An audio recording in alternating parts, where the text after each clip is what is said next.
تكذبان.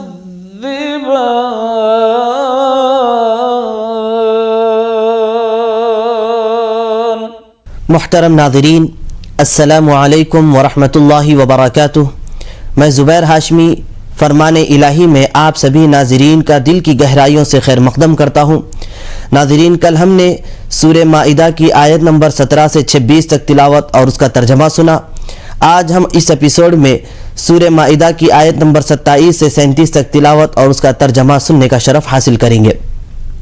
آج کی تلاوت کی جانے والی آیتوں میں اللہ سبحانہ و تعالی حضرت آدم علیہ السلام کے دو بیٹے حابیل اور قابیل کے واقعے کو ذکر کیا ہے۔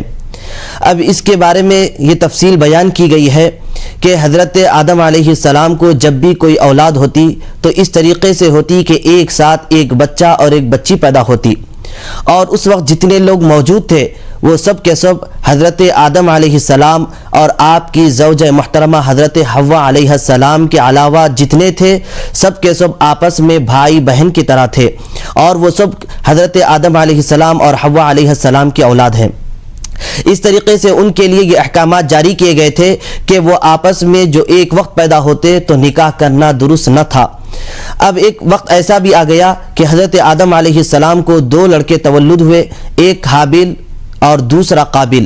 اب یہ دونوں بڑے ہو کر ایک زراعت کا کام کرنے لگا اور ایک مویشی پالنے لگا۔ قاعدے کے مطابق حابیل نے قابیل کی بہن سے نکاح کرنا چاہا تو قابیل نے انکار کر دیا اور یہ کہنے لگا کہ اس کا زیادہ حقدار تو میں ہوں کیونکہ وہ میرے ساتھ تولد ہوئی ہے۔ جب یہ بات حضرت آدم علیہ السلام کو معلوم ہوئی تو حضرت آدم علیہ السلام نے قربانی پیش کرنے کا حکم فرمایا۔ تو اس وقت قربانی کرنے کا طریقہ یہ تھا کہ جب جس کی قربانی قبول ہوتی تو آسمان سے ایک آگ آتی اور اس قربانی کو کھا لیتی۔ حضرت آدم علیہ السلام نے جب ان کو یہ حکم فرمایا تو فوراً وہ دونوں حابیل اور قابیل قربانی پیش کیے، تو اللہ تبارک و تعالیٰ کی جانب سے جو قربانی قبول ہوئی وہ حضرت حابیل کی قبول ہوئی۔ تو آسمان سے آگ آئی اور حابیل کی قربانی کو قبول کر لی اور اس کو ہضم کر لی۔ تو اب یہ قابیل غصے میں آ گیا اور اپنے بھائی حابیل کو قتل کر دیا۔ تو یہ واقعہ روئے زمین پر سب سے پہلے بہنے والے خون کا واقعہ تھا۔ تو آئیے ناظرین، مزید معلومات حاصل کرنے کے لیے شامل ہو جاتے ہیں سورہ مائدہ کی تلاوت اور اس کے ترجمے کے ساتھ۔ اعوذ باللہ من الشیطان الرجیم،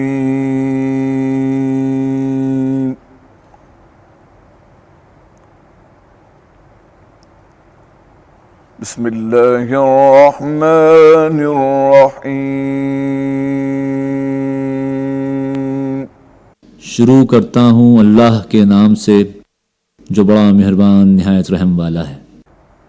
وَاتْلُ عَلَيْهِمْ نَبَأَ ابْنَيْ آدَمَ بِالْحَقِّ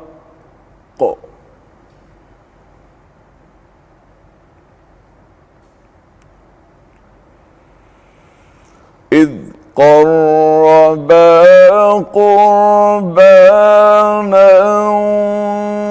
فَتُقُبِّلَ مِنْ أَحَدِهِمَا وَلَمْ يُتَقَبَّلْ مِنَ الْآخَرِ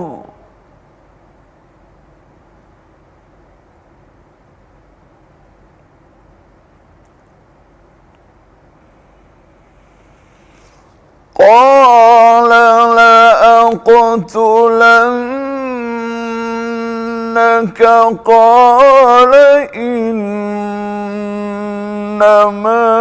يتقبل الله من المتقين۔ اور اے پیغمبر، تم ان کو آدم کے دو بیٹوں یعنی حابیل اور قابیل کا قصہ سچائی کے ساتھ پڑھ کر سناؤ۔ جب ان دونوں نے اللہ کی جناب میں نیازیں چڑھائیں تو ایک کی نیاز تو قبول ہوئی اور دوسرے کی قبول نہیں ہوئی۔ اس پر قابیل نے حابیل سے کہا کہ میں یقیناً تجھے قتل کر دوں گا۔ حابیل نے کہا کہ اللہ صرف پرہیزگاروں کی نیاز قبول فرماتا ہے۔ لئن بسطت إِلَيَّ يَدَكَ لِتَقْتُلَنِي مَا أَنَا بِبَاسِطٍ يَدِيَ إِلَيْكَ لِأَقْتُلَكَ لك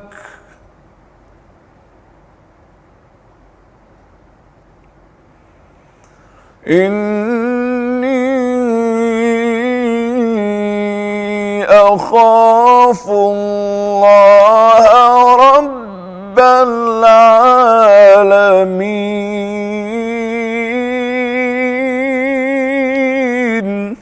अगर तू मुझे कत्ल करने के लिए मुझ पर हाथ चलाएगा तो मैं तो तुझको कत्ल करने के लिए तुझ पर हाथ नहीं चलाऊंगा, क्योंकि मैं तो अल्लाह से डरता हूँ जो सारे आलम का परवरदिगार है. إني أريد أن تبوء بإثمي وإثمك فتكون من أصحاب النار.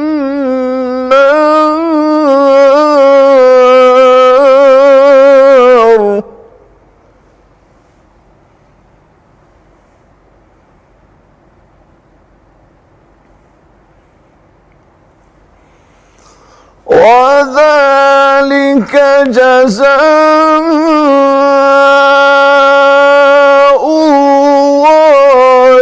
الظالمين.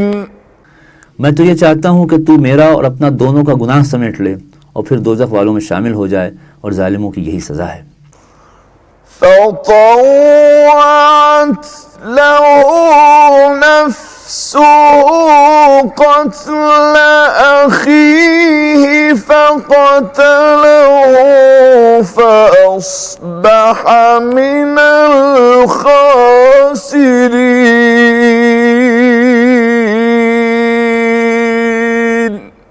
इस पर भी उसके नफ्स ने उसको अपने भाई के कत्ल पर उभारा, चुनांचे उसने हाबील को कत्ल कर दिया, बस वो नुकसान उठाने वालों में शामिल हो गया.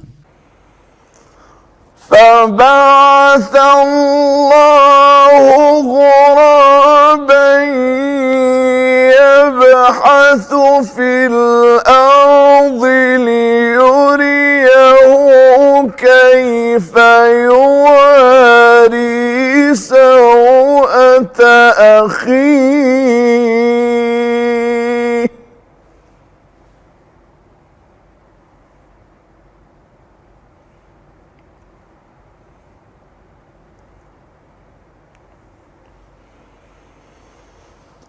قال يا ويلتى أعجزت أن أكون مثل هذا الغراب فأواري سوءة أخي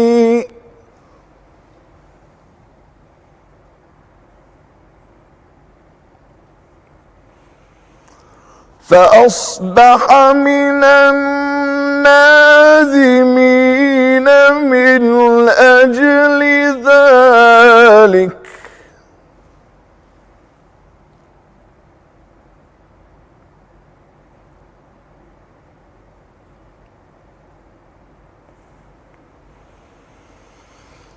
كتبنا على بني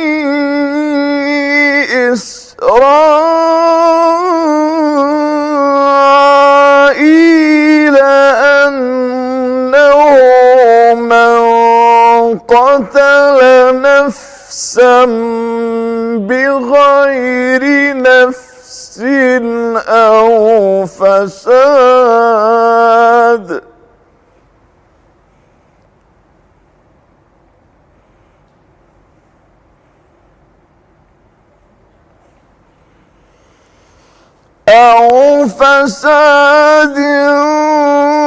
في الأرض فكأنما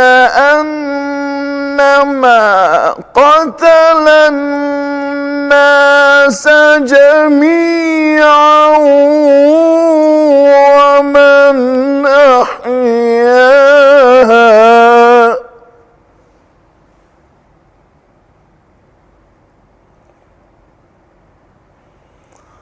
ومن أحياها فكأنما أحيا الناس جميعا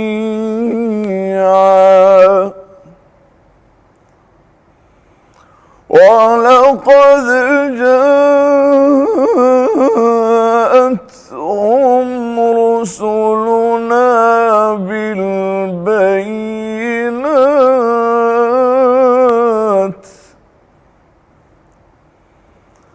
ثُمَّ إِنَّ كَثِيرًا مِّنْهُمْ بعد ذلك في الأرض لمسرفون۔ پھر اللہ نے ایک کوا بھیجا جو زمین کوریدنے لگا تاکہ اسے دکھا دے کہ وہ اپنے بھائی کی لاش کس طرح زمین میں چھپائے۔ یہ دیکھ کر قابیل نے کہا افسوس میری حالت پر کہ میں اس کوے سے بھی گیا گزرا ہوا کہ اپنے بھائی کی لاش تو زمین کھود کر چھپا دیتا۔ غرض یہ کہ وہ اپنی حالت پر پشیمان ہوا۔ اس واقعے کی وجہ سے ہم نے بنی اسرائیل کو یہ حکم لکھ دیا کہ جو شخص کسی کو بھی ناحق قتل کرے، یعنی بغیر اس کے کہ جان کا بدلہ لیا جائے یا ملک کی خرابی کرنے کی سزا دی جائے، تو گویا اس نے تمام آدمیوں کو قتل کر دیا، اور جس نے ایک شخص کو مرنے سے بچا لیا اس نے گویا سب آدمیوں کو بچا لیا۔ اور بنی اسرائیل کے پاس ہمارے پیغمبر سچائی کی روشن دلیلوں کے ساتھ آتے رہے۔ پھر اس کے بعد بھی ان میں سے بہت سے لوگ ایسے ہیں جو ملک میں زیادتیاں کرنے والے ہیں۔ فرمان الہی میں سورہ مائدہ کی تلاوت اور اس کا ترجمہ جاری رہے گا۔ ہم لوٹ کر آتے ہیں ایک چھوٹے سے وقفے کے بعد۔ ایک بار پھر خیر مقدم ہے ناظرین، اگر کوئی نیک انسان کسی نیک کام کو انجام دے اور یہ دوسرے آنے والے لوگوں کے لیے ایک نمونہ بن جائے اور دوسرے لوگ اس کی طرح نیک کام کرنے لگیں گے تو یقیناً ان نیک کام کرنے والوں کو ثواب ملے گا، اور اس کے ساتھ ہی ساتھ جس کو وہ اپنے لیے نمونہ بنا لیے ہے اس کو بھی ضرور اس کا ثواب ملے گا۔ اور اسی طریقے سے اگر کوئی آدمی برا کام انجام دیا اور اس طریقے کے ذریعے لوگ دوسرے برے کام کرتے رہیں گے تو ان کے ساتھ ساتھ اس برے کام کرنے والے کو بھی ضرور سزا ملتے رہے گی اور گناہ بھی اس کو ملتا رہے گا۔ آئیے ناظرین اور معلومات حاصل کرنے کے لیے شامل ہو جاتے ہیں سورہ مائدہ کی تلاوت اور اس کے ترجمے میں۔ انما جزاء الذین یحاربون اللہ ورسولہ ويسعون في الأرض فسادا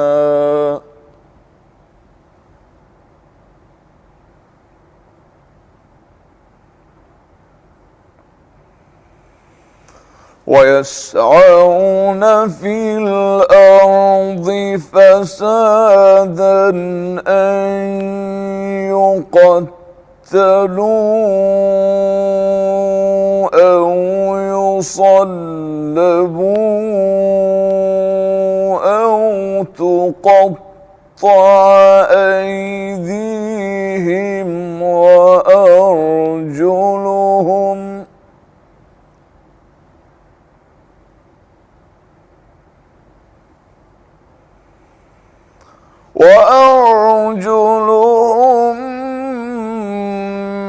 من خلاف أو ينفعوا من الأرض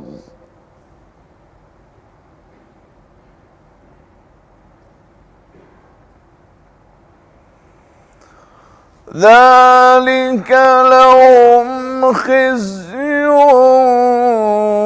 في الدنيا ولهم في الآخرة عذاب عظيم۔ جو لوگ اللہ اور اس کے رسول سے لڑائی کرتے ہیں اور ملک میں فساد کی غرض سے دوڑتے پھرتے ہیں، ان کی سزا یہ ہے کہ قتل کر دیے جائیں یا سولی پر چڑھائے جائیں یا ان کے ہاتھ اور پاؤں مخالف جانب سے کاٹ ڈالے جائیں یا انہیں جلا وطن کر دیا جائے۔ یہ تو ان کے لیے دنیا میں رسوائی ہے اور آخرت میں بھی ان کے لیے بڑا عذاب ہے۔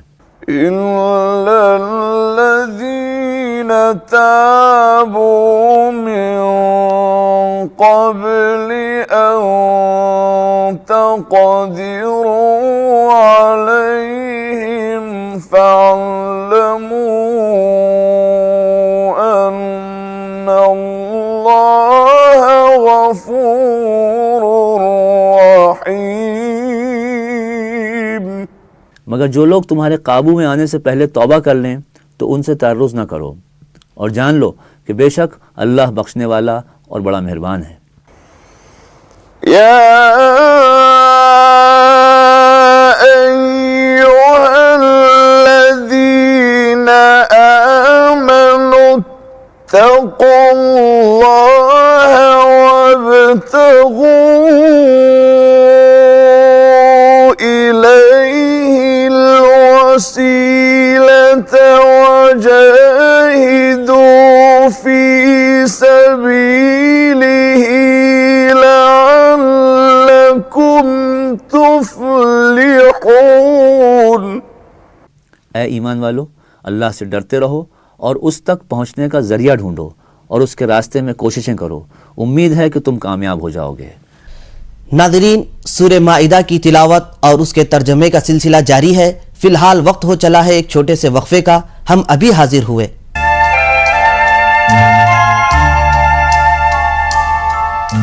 کی آیت نمبر 36 میں اللہ سبحانہ وتعالی ان لوگوں کے بارے میں بیان فرما رہا ہے جو لوگ اپنے مال پر فخر کرتے ہیں اور اس کے ساتھ ساتھ اللہ سبحانہ وتعالی کے احکامات کا انکار کرتے ہیں اور اس پر عمل بھی نہیں کرتے رہتے ہیں. اور اگر ایسے لوگ تمام دنیا کے خزانوں کے مالک بھی ہو جائے اور ان تمام خزانے کو اللہ کی راہ میں پیش کر دیں تو اللہ سبحانہ وتعالی ان کے اس مال کو قبول نہیں فرمائے گا، بلکہ ان کے لیے دردناک عذاب رہے گا. تو یہ ان لوگوں کے لیے ہے جو اللہ کے احکامات کی نافرمانی کرتے ہیں.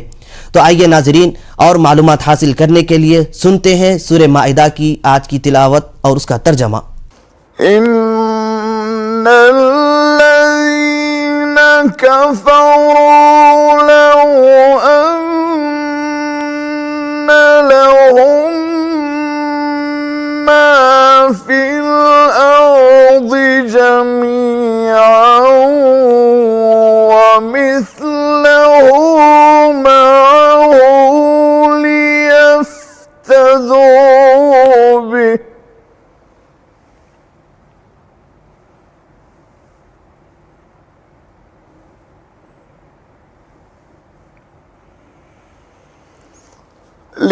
ليفتدوا به من عذاب يوم القيامة ما تقبل منهم ولهم عذاب أليم.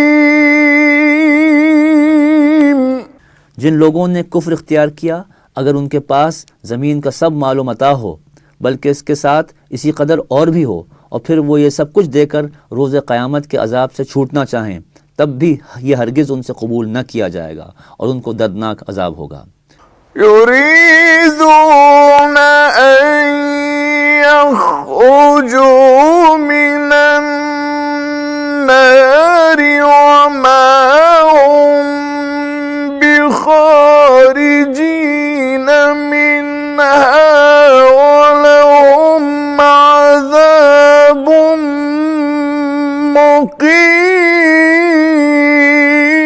مقيم. صدق اللہ العظیم.